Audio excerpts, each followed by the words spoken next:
Pleurer, oui. Mon cœur était lourd tous ces jours. Mon cœur était lourd encore hier. Et je pense à tant de choses que nous devrions changer et faire. Mais comment le faire, oh Dieu, comment le faire? Comment le faire pour qu'il y ait plus de bonheur? Comment le faire pour qu'il y ait plus d'honnêteté? Comment le faire pour qu'il y ait plus d'équilibre? Comment le faire pour que le malheureux, le long des routes, qui vend quelques marchandises ici et là, pour gagner quelque chose, mais quoi?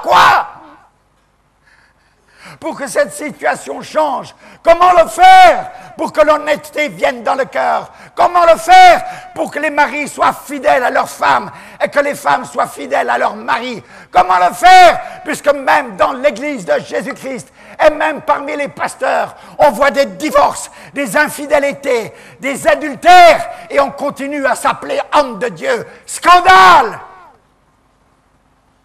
C'est à toi, Église du Congo, que je prêche. C'est à toi, Église du Congo, que j'ouvre mon cœur. Je te dis ce matin ce que je n'ai pas préparé à l'avance, mais je te dis ce qui remplit mon cœur.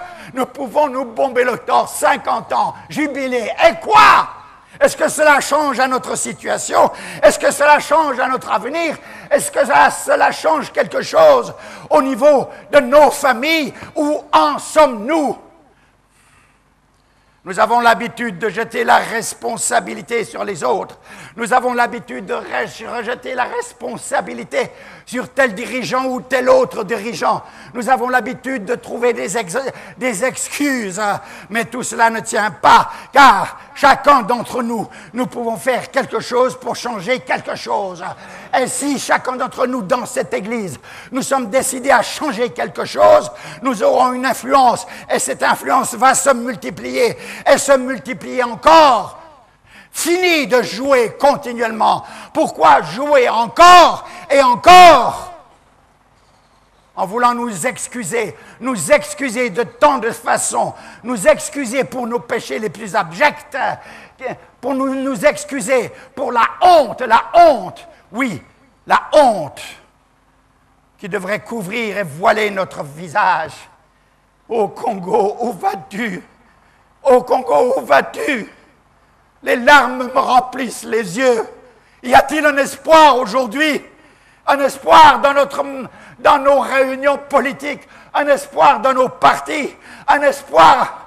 Mais mes frères, depuis 46 ans que je suis à Kinshasa, qu'ai-je vu comme espoir réalisé pour le meilleur de la nation, pour le meilleur de la masse, pour le meilleur du peuple?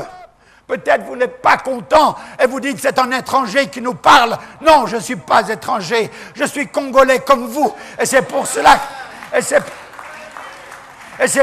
que je parle.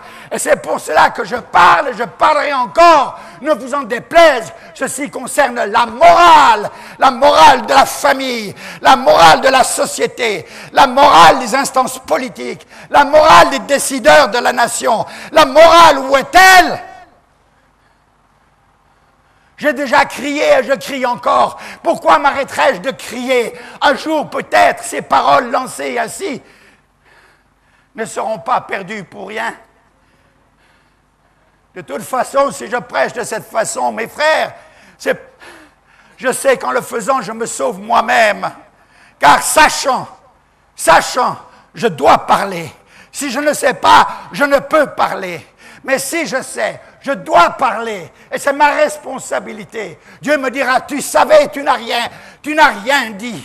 Frères et sœurs, je ne cherche pas à ce que les hommes m'aiment, mais je cherche à ce qu'ils aiment le Dieu vivant.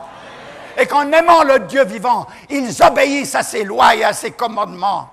En aimant le Dieu vivant, ils se soumettent à sa volonté. Qui que tu sois, pasteur, ceci te concerne, toi à plus forte raison. À plus forte raison. Pourquoi ne veux-tu pas t'humilier lorsque tu as péché? Pourquoi ne veux-tu pas t'humilier lorsque tu as été une occasion de chute, un menteur, un voleur, un immoral? Pourquoi voyons-nous cela dans l'Église? Pourquoi fermons-nous la bouche? Pourquoi cherchons-nous à excuser? Le péché n'est jamais à excuser. Jamais, jamais, jamais.